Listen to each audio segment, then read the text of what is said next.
안녕하세요, 여러분. 2002년 6월 대한민국 전체가 하나가 되었던 그 뜨거운 여름을 기억하시나요? 붉은 악마들의 함성, 거리를 가득 메운 사람들의 환호, 그리고 그 모든 기적의 중심에 있던 한 사람. 바로 거스 히딩크. 4강 진출이라는 꿈 같은 결과를 안겨준 그 감독이 한국을 떠난 후 무려 23년이 지난 지금까지 계속해서 우리나라를 위해 헌신하고 있다는 사실을 알고 계신가요? 오늘은 히딩크 감독이 한국에서 받은 사랑을 어떻게 갚아나가고 있는지, 그리고 그 과정에서 만난 진짜 영웅들의 이야기를 들려드리겠습니다. 여러분의 가슴을 뜨겁게 만들 준비가 되셨나요? 그때 그 감동, 이제는 다른 모습으로 우리에게 감동을 주고 있습니다. 저는 네덜란드 헬렌베인에 사는 거스 히딩크입니다. 오늘도 창밖을 바라보며 떠오르는 건 한국의 그 뜨거운 여름이죠. 2002년 그 여름, 붉은 악마들의 함성이 아직도 귓가에 맴돕니다. 그런데 말이죠, 그 시절을 떠올릴 때마다 가슴 한편이 무거워지는 건 왜일까요? 우리가 이룬 기적 뒤에 숨어있던 아이들의 이야기 때문입니다. 축구장 밖에서 꿈조차 꿀 수 없었던 아이들 말이에요. 엘리자베스가 처음 말했습니다. 당신이 한국에서 받은 사랑을 어떻게 돌려줄 거예요? 그때 저는 답을 하지 못했어요. 승리의 기쁨에 취해 있었거든요. 하지만 시간이 지나면서 깨달았습니다. 진짜 승리는 경기장에서 끝나는 게 아니라는 걸 말이에요. 한국을 떠나면서 마지막으로 들른 곳이 한맹하원이었습니다. 그곳에서 만난 아이들이 저에게 물었어요. 감독님, 저희도 축구할 수 있을까요? 그 순간 제 마음이 무너졌습니다. 축구는 모든 아이들의 것이어야 하는데 왜 이 아이들은 그 꿈조차 품을 수 없을까요? 돌아가는 비행기 안에서 엘리자베스에게 말했죠. 나는 다시 한국으로 가야 해. 그녀는 미소를 지으며 대답했습니다. 그럼 함께 가요. 승리를 위해서요. 그렇게 시작됐습니다. 히딩크 재단이라는 이름으로 드림필드라는 꿈으로 말입니다. 2003년 재단을 설립하면서 제가 세운 목표는 단순했습니다. 2002년 월드컵을 개최했던 모든 도시에 시각장애인 전용 축구장을 만드는 것. 그들도 우리와 같은 꿈을 꿀 수 있도록 말이에요. 하지만 현실은 만만치 않았습니다. 돈도 부족했고 사람들의 관심도 적었죠. 그런데 한국은 달랐습니다. 제가 드림필드 계획을 발표하자 곳곳에서 도움의 손길이 뻗어왔어요. 현대중공업, 각 지방자치단체, 그리고 이름 모를 시민들까지. 마치 2002년 월드컵 때처럼 모든 사람이 하나가 되어 움직였습니다. 그때 깨달았죠. 한국은 단순히 축구를 사랑하는 나라가 아니라 사람을 사랑하는 나라라는 것을요. 하지만 가장 큰 적은 따로 있었습니다. 바로 무관심이었죠. 장애인 스포츠에 대한 사회의 냉담함, 그것이 우리가 맞서야 할 진짜 상대였어요. 때로는 좌절하기도 했습니다. 과연 이 일이 의미가 있을까 하고 말이에요. 그런 저에게 힘을 준 건 한국 사람들의 따뜻함이었습니다. 2002년 월드컵이 끝나고도 변하지 않은 그 마음 말이에요. 그들은 제게 말했죠. 감독님, 우리가 함께 할게요. 그 말 한마디가 저에게는 어떤 승리보다 소중했습니다. 드림필드 첫 번째 건립지로 충주를 선택한 이유가 있었습니다. 그곳에는 충주 성심학교라는 맹아원이 있었거든요. 그 아이들이 제게 보여준 순수한 열정, 그것이 모든 것의 시작이었어요. 축구공을 만져보지도 못한 아이들이 공의 소리만 듣고도 그렇게 기뻐할 수 있다니. 그 순간 저는 확신했습니다. 이 일이 제가 한국에서 해야 할 진짜 일이라고요. 충주에서 피어난 첫 번째 기적 이야기입니다. 2007년 3월 충주 성심학교를 다시 찾았을 때의 떨림을 지금도 잊을 수 없습니다. 네덜란드에서 한국으로 향하는 비행기 안에서 저는 계속 생각했어요. 과연 이 일이 잘 될까? 시각장애인 아이들이 정말 축구를 즐길 수 있을까? 공항에서 만난 충주시청 관계자들의 표정이 기억납니다. 그들도 반신반의하는 눈빛이었어요. 하지만 성심학교에 도착해서 아이들을 만나는 순간 모든 의심이 사라졌습니다. 12살 민수가 제 손을 잡고 말했거든요. 감독님, 정말 저희를 위한 축구장을 만들어 주실 거예요? 그 순진한 질문에 제 목이 메었습니다. 이 아이들에게는 축구장이 단순한 운동시설이 아니었어요. 그들만의 세상, 그들만의 꿈이 될 공간이었죠. 저는 민수의 어깨를 두드리며 약속했습니다. 물론이야. 너희들이 마음껏 뛸 수 있는 곳을 만들어줄게. 하지만 현실은 녹록지 않았습니다. 첫 번째 장벽은 바로 돈이었어요. 시각장애인 전용 축구장 건설에는 특별한 기술이 필요했거든요. 경계선에 특수 재질을 사용하고 바닥도 안전하게 처리해야 했죠. 예상보다 훨씬 많은 비용이 들었습니다. 더 큰 문제는 사람들의 편견이었습니다. 시각장애인이 축구를 해서 뭐해? 돈 낭비 아니야? 같은 말들이 들려왔어요. 심지어 일부 관계자들도 회의적이었습니다. 그때마다 저는 2002년 월드컵을 떠올렸어요. 불가능해 보였던 4강 진출, 그 기적을 만들어낸 한국인들의 힘을 믿었거든요. 엘리자베스가 함께 와서 큰 힘이 됐습니다. 그녀는 제가 낙담할 때마다 말했어요. 당신이 한국에서 받은 사랑을 기억해봐요. 그 사랑이 지금 이 아이들에게 필요한 거예요. 맞는 말이었습니다. 한국 사람들이 저에게 보여준 무조건적인 믿음, 그것을 이제 이 아이들에게 전해줄 때였어요. 공사 과정에서도 우여곡절이 많았습니다. 시각장애인용 축구장을 만들어 본 경험이 없어서 모든 게 시행착오였죠. 특히 경계선 작업이 까다로웠어요. 아이들이 부딪혀도 다치지 않으면서 동시에 공의 위치를 소리로 파악할 수 있어야 했거든요. 몇 번이나 다시 작업해야 했습니다. 그런 와중에도 아이들은 매일 공사 현장을 찾아왔어요. 공사 소리를 들으며 우리 축구장이 만들어지고 있다고 좋아하는 모습을 보면서 저는 다시 한번 다짐했습니다. 이 아이들의 꿈을 절대 포기하지 않겠다고요. 드디어 2007년 9월 충주 드림필드 1호가 완성됐습니다. 개장식 날 아침 저는 일찍 축구장에 나가 혼자 서 있었어요. 초록색 인조잔디 위에 햇살이 비치는 모습이 그렇게 아름다울 수가 없었습니다. 2002년 월드컵 때와는 다른 하지만 그에 못지않은 감동이 밀려왔어요. 아이들이 처음으로 축구장에 들어서는 순간은 정말 잊을 수 없습니다. 조심스럽게 한 발 한 발 내딛던 아이들이 점점 자신감을 얻더니 마침내 뛰기 시작했어요. 그 순간 저는 울었습니다. 2002년 월드컵 4강 진출 때보다 더 큰 감동이었어요. 이는 전국으로 퍼져나가는 희망의 씨앗이 되었습니다. 충주에서의 성공은 저에게 확신을 주었습니다. 이 일이 옳다는 것, 그리고 더 많은 아이들이 이런 기회를 가져야 한다는 것 말이에요. 2007년 말 저는 다시 한국을 찾았습니다. 이번에는 포항이 목적지였죠. 포항제철 덕분에 포항 드림필드 건설은 비교적 순조로웠습니다. 하지만 더 중요한 것은 아이들의 변화였어요. 포항 지역 시각장애 학생들을 처음 만났을 때 그들의 눈빛이 달랐습니다. 충주의 성공 소식을 들었던 거죠. 감독님, 저희도 민수처럼 축구할 수 있을까요? 그때 깨달았습니다.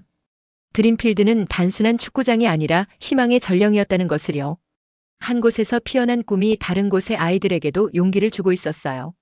이것이야말로 제가 바라던 진짜 승리의 모습이었습니다. 수원에서는 특별한 일이 있었어요. 16살 성민이가 저에게 편지를 건넸는데 점자로 쓰여 있었거든요. 엘리자베스가 읽어줬는데 그 내용이 이랬습니다. 감독님, 저는 태어날 때부터 앞을 볼 수 없었지만 드림필드에서 뛸 때만큼은 제가 날아다니는 느낌이에요. 그 편지를 들으면서 저는 또 울었어요. 이 아이들에게 축구는 단순한 운동이 아니었습니다. 세상과 소통하는 언어였고 꿈을 표현하는 방법이었죠. 그런 아이들을 위해서라면 전국 어디든 가서 드림필드를 만들겠다고 다짐했습니다. 2010년 울산에서 현대중공업과 함께 5번째 드림필드를 열었을 때의 기억도 생생합니다. 그날 저는 시각장애인 학생들과 직접 축구를 했어요. 처음에는 조심스러웠죠. 혹시 실수하면 어떻게 하나 싶어서요. 하지만 아이들이 먼저 다가와서 제 손을 잡더니 말했어요. 감독님, 걱정하지 마세요. 저희가 도와드릴게요. 그 순간 깨달았습니다. 제가 아이들을 도와주려고 했는데 오히려 아이들이 저를 도와주고 있었다는 것을요. 그들의 순수함과 배려심이 제 마음을 치유해주고 있었어요. 축구공을 차면서 아이들과 함께 웃고 뛰던 그 시간이 제게는 그 어떤 우승보다 소중했습니다. 전주에서는 또 다른 감동이 있었어요. 14살 지영이가 처음으로 골을 넣었을 때였죠. 그 아이는 평소에 말이 별로 없었는데 골을 넣는 순간 소리를 지르며 뛰어다녔어요. 제가 해냈어요. 정말 해냈어요. 그 모습을 보면서 저는 생각했습니다. 이것이 바로 스포츠의 힘이구나 하고요. 하지만 모든 곳에서 환영받은 것은 아니었습니다. 일부 지역에서는 여전히 냉담한 반응이었어요. 시각장애인 축구장에 그런 큰 돈을 써야 하나? 같은 말들이 들려올 때마다 마음이 아팠습니다. 하지만 그럴 때마다 아이들의 얼굴을 떠올렸어요. 그들의 순수한 웃음이 모든 편견을 이겨낼 수 있는 힘이었죠. 서울 드림필드 건설할 때는 특히 감회가 깊었습니다. 2002년 월드컵 때 4강 진출을 이뤄낸 바로 그 도시에서 이제는 다른 종류의 기적을 만들어가고 있었거든요. 서울 시각장애인 학생들이 처음 드림필드에서 뛰는 모습을 보면서 저는 시간이 흘러도 변하지 않는 한국인들의 따뜻함을 다시 한번 느꼈습니다. 제주도에서 드림필드를 열 때는 정말 특별했어요. 섬이라는 지리적 한계 때문에 더욱 소외되었던 시각장애인 아이들이 있었거든요. 그 아이들이 처음 본토에서 온 또래들과 함께 축구하는 모습을 보면서 저는 드림필드가 단순히 축구장이 아니라 사람과 사람을 잇는 다리 역할을 하고 있다는 것을 깨달았습니다. 2012년 광주에서 6번째 드림필드를 열면서 저는 한국 전국에 퍼져나가는 이 희망의 네트워크를 보며 뿌듯함을 느꼈습니다. 각 지역의 아이들이 서로 교류하고 함께 성장하는 모습이 정말 아름다웠어요. 이것이야말로 제가 꿈꾸던 진짜 승리의 모습이었습니다. 사장 마이너스 어둠 속에서 빛나는 진짜 영웅들. 2013년 어느 늦가을 날 저는 평생 잊을 수 없는 순간을 경험했습니다. 충주 드림필드에서 열린 첫 번째 전국 시각장애인 축구대회에서였죠. 전국 각지의 드림필드에서 연습한 아이들이 한자리에 모인 것이었어요. 대회 시작 전날 밤 저는 잠을 이룰 수 없었습니다. 과연 이 아이들이 경쟁을 통해 상처받지는 않을까? 승부에 집착하다가 순수함을 잃지는 않을까? 온갖 걱정이 머릿속을 떠나지 않았어요. 하지만 다음 날 아침 경기장에 나타난 아이들을 보고 제 걱정이 얼마나 쓸데없었는지 깨달았습니다. 서로 다른 지역에서 온 아이들이 만나자마자 금세 친구가 되어 있었어요. 언어는 달랐지만 축구라는 공통분모가 있었거든요. 가장 기억에 남는 건 부산에서 온 17살 현우였습니다. 그 아이는 태어날 때부터 전혀 앞을 보지 못했는데 축구에 대한 열정만큼은 그 누구보다 뜨거웠어요. 경기 중에 넘어져도 금세 일어나서 다시 뛰고 골을 넣으면 하늘을 향해 두 팔을 벌리며 소리쳤습니다. 현우야, 아프지 않니? 제가 물었을 때 그 아이가 대답했어요. 감독님, 저는 지금 세상에서 가장 행복해요.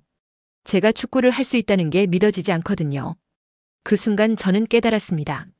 진짜 장애는 몸에 있는 게 아니라 마음에 있다는 것을요. 경기 도중 가슴 아픈 일도 있었습니다. 대구에서 온 수정이가 상대 선수와 부딪히면서 크게 넘어진 거예요. 잠시 경기가 중단됐는데 그때 상대팀 아이들이 모두 달려와서 수정이를 일으켜 세워줬습니다. 괜찮아? 다쳤어? 하면서 말이에요. 그 모습을 보면서 저는 또 한 번 눈물을 흘렸습니다. 이 아이들에게는 승부보다 더 중요한 것이 있었어요. 바로 서로를 배려하는 마음이었죠. 그들이 진짜 영웅인 이유는 축구를 잘해서가 아니라 그런 아름다운 마음을 가지고 있기 때문이었습니다. 대회 마지막 날 시상식에서 저는 특별한 결정을 내렸습니다. 우승팀을 가리지 않고 모든 참가자에게 똑같은 메달을 주기로 한 거예요. 처음에는 관계자들이 반대했어요. 그럼 경쟁의 의미가 없어진다고 했거든요. 하지만 저는 확신했습니다. 이 아이들에게는 경쟁보다 참여 자체가 더 중요하다는 것을요. 모든 아이가 메달을 받으면서 보여준 그 환한 미소를 지금도 잊을 수 없어요. 그들은 진짜 승리가 무엇인지 저에게 가르쳐준 선생님들이었습니다. 그런데 이런 아름다운 순간들이 계속되는 건 아니었어요. 사회의 차가운 시선은 여전했습니다. 어느 날 인터넷에서 악플을 봤어요. 장애인들이 축구에서 뭐하나? 그 돈으로 다른 일을 하지 같은 글들이었죠. 그런 글들을 볼 때마다 가슴이 아팠습니다. 더 힘든 건 자금 조달이었어요.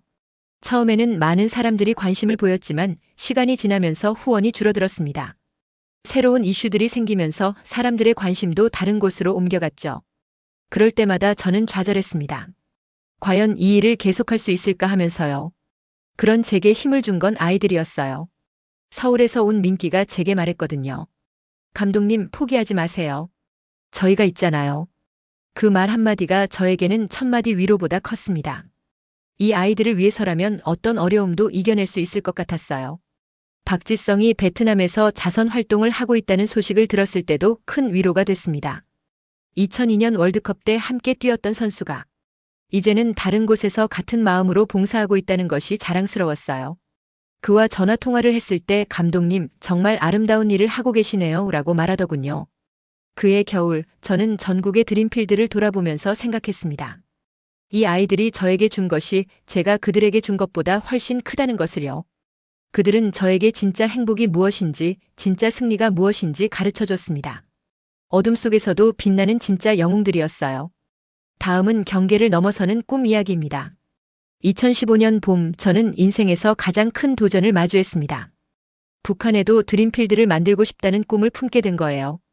남북분단의 현실 속에서도 아이들만큼은 함께 뛸 수 있는 공간을 만들고 싶었습니다. 그 시작은 한 통의 편지였어요.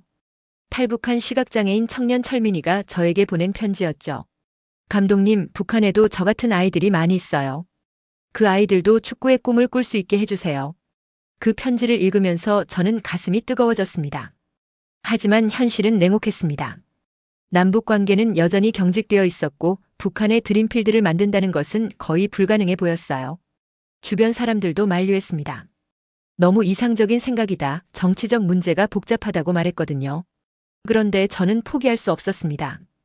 2002년 월드컵 때 남북이 하나가 되어 응원했던 그 순간을 기억했거든요. 축구는 정치를 넘어서는 힘이 있다고 믿었어요.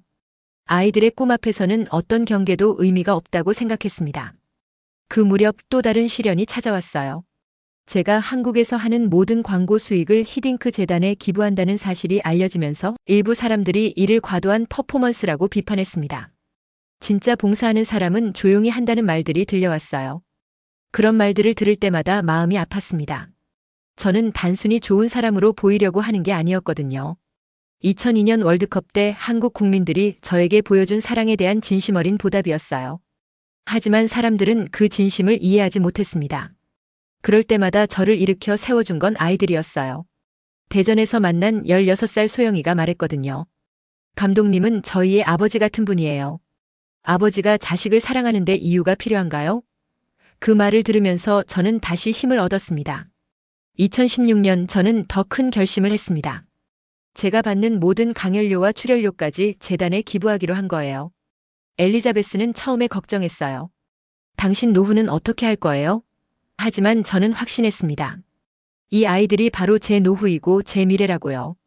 그해 여름 인천에서 특별한 만남이 있었습니다. 독일에서 온 시각장애인 축구 전문가 한스 밀러가 드림필드를 견학하러 온 거예요. 그는 한국의 드림필드 시스템을 보고 감탄했습니다. 이런 체계적인 장애인 축구 시설은 유럽에서도 보기 드물다고 말했어요. 한스의 말을 들으면서 저는 자부심을 느꼈습니다. 한국에서 시작된 드림필드가 이제는 세계적인 모델이 될 수 있다는 것이었죠. 실제로 그 후 태국과 베트남에서도 드림필드 건설 문의가 들어왔어요. 한국의 아름다운 정신이 아시아 전체로 퍼져나가고 있었습니다. 하지만 가장 감동적인 순간은 따로 있었어요. 2017년 평창 올림픽 때였습니다. 북한 선수단이 참가하면서 남북 화해 분위기가 조성됐거든요. 그때 저는 북한 관계자들과 비공식적으로 만날 기회가 있었어요. 북한 아이들도 축구를 좋아하나요? 제가 물었을 때 한 관계자가 대답했습니다. 물론입니다. 특히 히딩크 감독님을 아는 아이들이 많아요. 그 말을 들으면서 저는 희망을 품었습니다. 언젠가는 남북의 시각장애인 아이들이 함께 뛸 수 있는 날이 올 것이라고요. 그 무렵 제게 또 다른 시련이 찾아왔습니다. 나이가 들면서 체력이 예전 같지 않았어요. 한국과 네덜란드를 오가는 일정이 점점 힘들어졌습니다. 의사는 좀 더 쉬라고 했지만 저는 멈출 수 없었어요. 아이들이 기다리고 있었거든요. 부산에서 열린 아시아 시각장애인 축구 교류전에서 저는 깨달았습니다. 드림필드는 이제 경계를 넘어서는 꿈이 되어 있었어요. 저는 생명을 건 마지막 선택을 해야 했습니다. 2018년 겨울, 저는 인생에서 가장 어려운 선택을 해야 했어요. 의사가 말했거든요. 더 이상 무리하시면 안 됩니다. 심장에 무리가 와서 언제 쓰러질지 모르는 상황이에요. 72살 제 몸은 이미 한계에 다다르고 있었습니다. 엘리자베스는 울먹였어요. 이제 그만하세요. 당신은 이미 충분히 했어요. 하지만 저는 고민이 깊었습니다. 전국 13곳의 드림필드에서 600명이 넘는 아이들이 저를 기다리고 있었거든요. 그 아이들을 어떻게 두고 떠날 수 있을까요? 그때 충주에서 온 전화 한 통이 제 마음을 더욱 무겁게 했습니다. 첫 번째 드림필드에서 뛰었던 민수가 교통사고로 세상을 떠났다는 소식이었어요. 그 아이가 마지막으로 한 말이 감독님께 고맙다고 전해달라였다고 했습니다. 그리고 이 이야기는 한국만의 이야기가 아니라는 것을요. 일본, 중국, 태국에서 온 시각장애인 선수들이 한국의 아이들과 함께 뛰는 모습을 보면서 스포츠가 가진 평화의 힘을 다시 한번 확인했습니다. 장례식장에서 민수의 어머니를 만났을 때 저는 말을 잇지 못했어요. 그분이 제 손을 잡으며 말했습니다. 감독님, 우리 민수가 가장 행복했던 시간이 드림필드에서 뛰던 때였어요. 정말 고마워요. 그 말을 들으면서 저는 오열했습니다. 민수의 죽음은 저에게 큰 충격이었어요. 그 아이가 꿈꾸던 것들, 앞으로 이루고 싶어 했던 것들이 모두 사라진 거잖아요. 그날 밤 저는 엘리자베스에게 말했습니다. 나는 이 아이들과 함께 있을 때만 살아있는 것 같아. 몸이 아파도 멈출 수 없어. 하지만 현실은 더욱 가혹했습니다. 2019년 들어 후원금이 급격히 줄어들었어요. 경제가 어려워지면서 사람들의 관심도 다른 곳으로 향했습니다. 심지어 일부 드림필드는 운영비 부족으로 문을 닫을 위기에 처했어요. 그런 상황에서 제가 받은 건 또 다른 비판이었습니다. 히딩크가 자신의 명예를 위해 쇼를 하고 있다는 말들이 인터넷에 돌아다녔어요. 20년 가까이 개인 돈을 쏟아부으면서 해온 일이 쇼라니. 그 말들이 칼처럼 가슴을 찔렀습니다. 그럴 때마다 저를 일으켜 세워준 건 아이들이었어요. 대구에서 온 20살 현우가 제게 편지를 보냈거든요. 감독님, 저는 이제 대학에 다니고 있어요. 드림필드에서 배운 용기 덕분에 가능한 일이었습니다. 포기하지 마세요. 그 편지를 읽으면서 저는 깨달았습니다. 제가 이 아이들에게 준 것은 축구가 아니라 용기였다는 것을요. 세상을 두려워하지 않고 꿈을 향해 나아갈 수 있는 힘이었죠. 그것이야말로 진짜 선물이었습니다.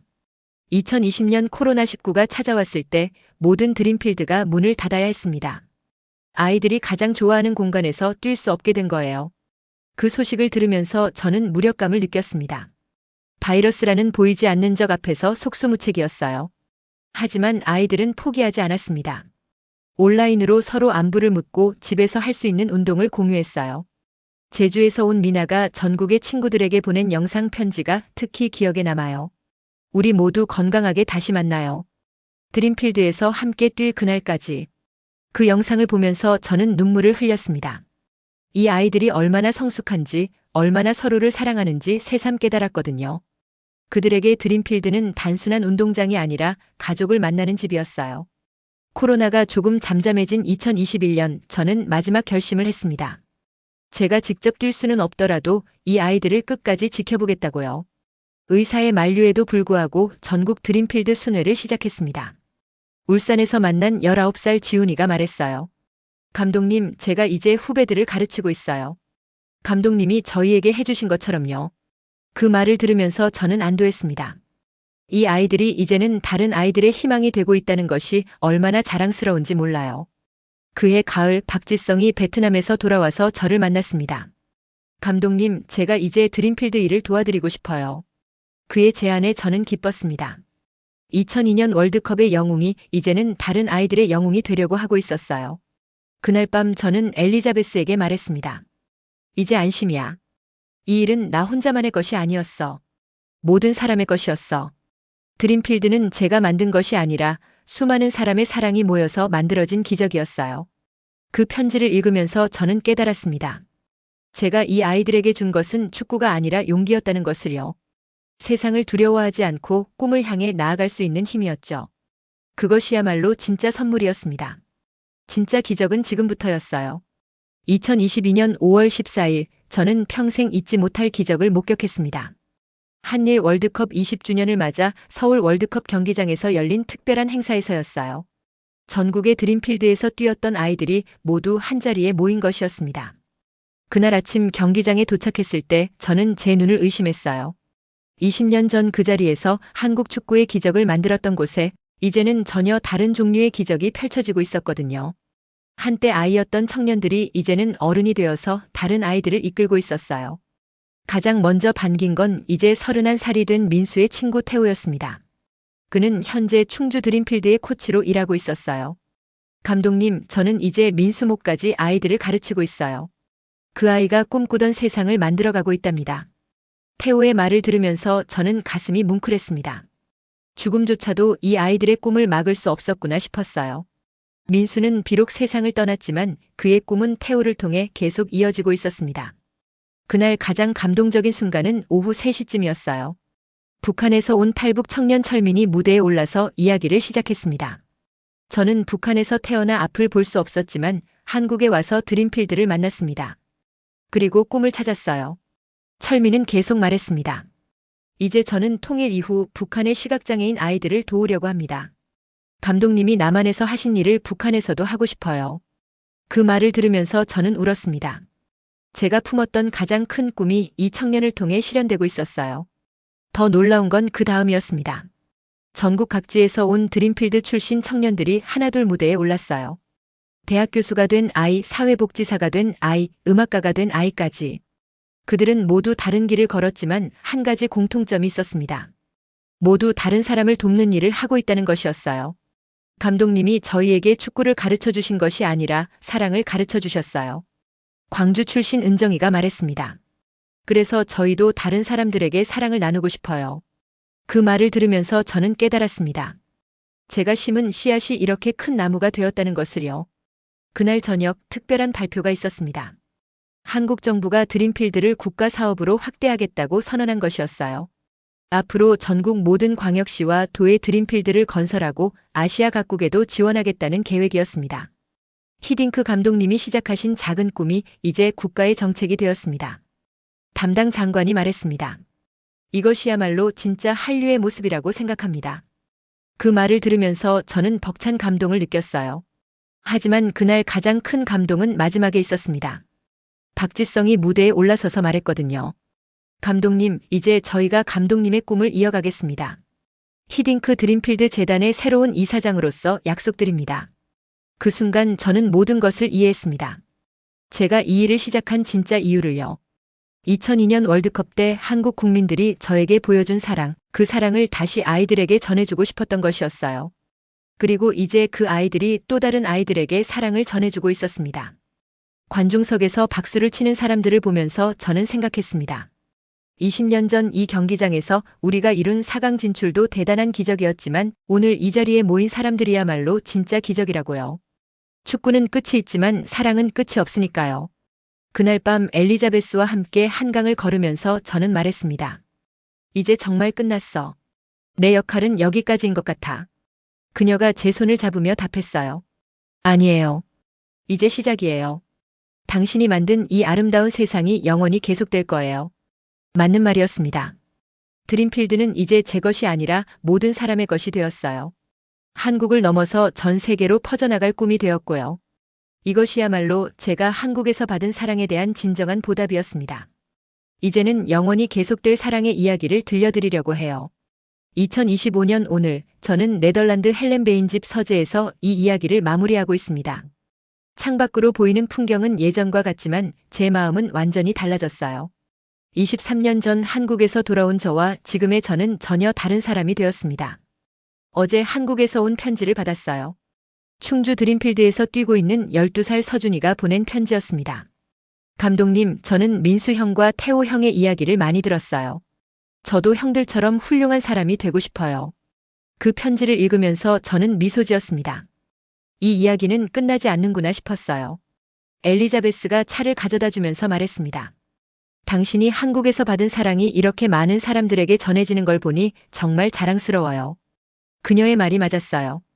제가 한국에서 경험한 것은 단순한 축구 감독의 성공이 아니었습니다. 사랑의 순환이었어요. 지난주 한국에서 온 소식에 따르면 현재 전국에 25개의 드림필드가 운영되고 있다고 해요. 그리고 베트남, 태국, 필리핀에도 각각 2개씩의 드림필드가 문을 열었습니다. 제가 처음 꿈꾼 것보다 훨씬 큰 규모로 성장한 거죠. 더 놀라운 건 아이들의 변화였습니다. 드림필드 출신 청년들이 설립한 사회적 기업이 벌써 10개가 넘는다고 해요. 그들은 각자의 분야에서 다른 장애인들을 돕고 있습니다. 시각장애인을 위한 음성 도서 제작, 장애인 스포츠 용품 개발, 장애인 취업 지원 등 다양한 영역에서 말이에요. 특히 기억에 남는 건 제주에서 온 미나의 소식이었어요. 그 아이가 이제 30살이 되어서 시각장애인을 위한 특수 교육 프로그램을 개발하고 있다고 했습니다. 감독님이 저희에게 해주신 것을 이제 저희가 다른 아이들에게 해주고 있어요 라는 그 아이의 말이 제게는 어떤 상장보다 소중했습니다. 몇 달 전에는 더욱 감동적인 소식을 들었어요. 탈북 청년 철민이 드디어 북한의 시각장애인 아이들을 위한 프로그램을 시작했다는 것이었죠. 비록 아직 드림필드를 북한에 직접 건설할 수는 없지만 철민이 한국에 정착한 탈북 시각장애인들을 도우면서 조금씩 그 꿈을 실현해 나가고 있다고 했어요.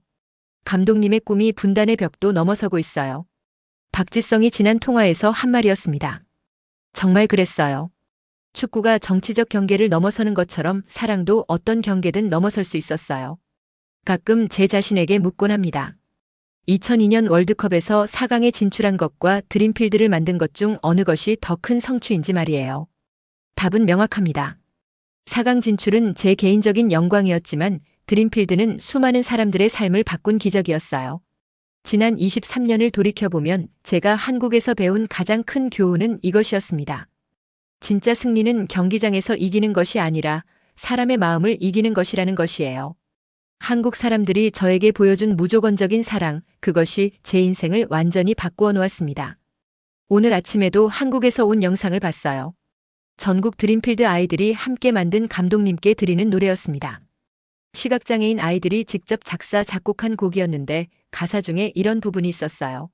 어둠 속에서도 빛나는 우리들, 감독님이 준 사랑으로 꿈을 향해 달려가요. 그 노래를 들으면서 저는 확신했습니다. 제가 한국에서 심은 사랑의 씨앗이 이제 거대한 숲이 되어 자라고 있다는 것을요. 그리고 그 숲에서 자란 새로운 씨앗들이 또 다른 곳으로 퍼져나가고 있다는 것도요. 이제 제 나이 79. 몸은 예전 같지 않지만 마음은 그 어느 때보다 평온합니다. 한국에서 받은 사랑을 충분히 돌려드렸다는 확신이 있거든요. 아니, 사실은 제가 더 많이 받았을지도 모르겠어요. 그 아이들이 제게 준 순수한 사랑과 감동은 돈으로 살 수 없는 것들이었으니까요. 내일 또 한국에서 소식이 올 겁니다. 새로운 드림필드 이야기, 새로운 아이들의 이야기, 새로운 꿈의 이야기들이요. 그 이야기들을 듣는 것만으로도 제 하루는 충분히 행복합니다. 한국 여러분, 그리고 전 세계 드림필드 가족 여러분. 제가 여러분께 드릴 수 있는 마지막 말씀은 이것입니다. 사랑은 나누면 나눌수록 더 커집니다. 여러분이 보여준 그 사랑이 지금도 전 세계 곳곳에서 새로운 기적을 만들어내고 있어요. 이것이야말로 우리가 함께 이뤄낸 진짜 월드컵 우승이 아닐까요? 감사합니다. 사랑합니다. 그리고 이 아름다운 이야기는 앞으로도 영원히 계속될 것입니다. 여러분 어떠셨나요? 2002년 그때 우리가 함께 외쳤던 대한민국. 이 단순한 구호가 아니었다는 것을 느끼셨을 것입니다. 그것은 사람을 사랑하는 마음, 서로를 배려하는 정신, 그리고 꿈을 포기하지 않는 의지였습니다. 히딩크 감독이 23년간 계속해온 드림필드 사업은 단순한 사회 공헌이 아닙니다. 그것은 한국인의 아름다운 마음이 전 세계로 퍼져나가는 진짜 한류였습니다. 우리가 자랑스러워해야 할 것은 K-팝이나 K-드라마뿐 아니라 바로 이런 따뜻한 마음이 아닐까요? 지금 이 순간에도 전국 25개 드림필드에서 시각장애인 아이들이 꿈을 키우고 있습니다. 그 아이들이 어른이 되어 또 다른 아이들을 도울 것이고 그 사랑의 연결고리는 영원히 계속될 것입니다. 2002년 그해 여름, 우리는 히딩크에게 사랑을 주었습니다. 그리고 그 사랑이 23년이 지난 지금까지 계속 순환하고 있다는 것, 이것이야말로 우리가 이뤄낸 진짜 기적입니다. 여러분도 오늘부터 주변에 소외된 이웃에게 작은 관심을 보여주세요. 그것이 바로 히딩크 감독이 우리에게 전해준 메시지입니다. 사랑은 나누면 나눌수록 더 커진다는 것을요. 이 영상이 감동적이었다면 좋아요와 구독 부탁드립니다. 그리고 여러분의 소중한 댓글로 더 많은 사람들에게 이 감동을 전해주세요. 대한민국 정말 자랑스러운 나라입니다. 우리가 바로 그 자랑스러운 대한민국을 만들어가는 주인공들이에요. 감사합니다.